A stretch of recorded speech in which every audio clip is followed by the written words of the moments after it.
vetëm tek Allahu xhallahu ala mbështetuni, nëse jeni besimtar. Andaj qofsi shoqëri fetare, apo qofsi njeri si një individ përballë sfidave të jetës, i kisha thënë, wallahi mbështetu në Allahun xhallahu ala, se sado që nata e erët të zgjatën, përsëri të nesërme vjen një agim i bukur.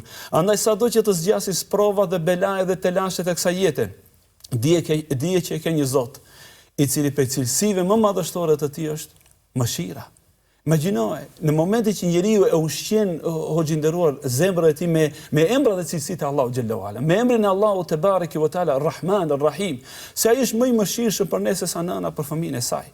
Wallahi billahi, në momentin që njeriu e dije se çdo sprovë dhe bela në realitet është një ledhatim prej anës të Allahut subhanahu wa taala, është një lloj hidajeti dhe udhëzimi prej anës së Zotit xhallahu ala.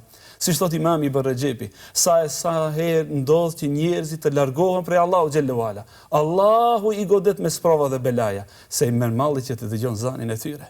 A nuk na mjafton hadithi pejgamberit sallallahu alaihi wasallam që thot: "Lallah arham bil ibad min hadhihi al bi waladiha." Allahu është më i mëshirshëm për robërin se sa kjo nën për fëmijën e saj. Si ka mundësi që nana ta godet me ndonjë të keqë fëmijën e saj? E tillë është nuk mund të paramendohet që Zoti i Madh, Bujar, i mëshirshëm, i dashur subhanahu wa taala ta godet robën e tij, por goditjet e Allahut janë ledhatim për robën. Andaj, atë ditë kur i vdiq pejgamberi sallallahu alaihi wasallam, njëri prej djemve të tij, dhe të gjithë banorët e Mekës, mushrikët thanë që kështu i ndodh të Muhamedit, fare farosur, për arsye se ka ardhur që të turbullon rendi shoqëror në mesin ton. Rabbul Alamin ja zbriti një sure që të gjithë ne e dimë përmend. Inna a'tainaka al-kauthar.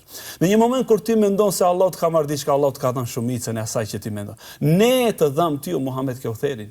Sikur ne dëshirojmë të themi ja Rabbi, kjo është makami dhe pozita e marrit. Jo.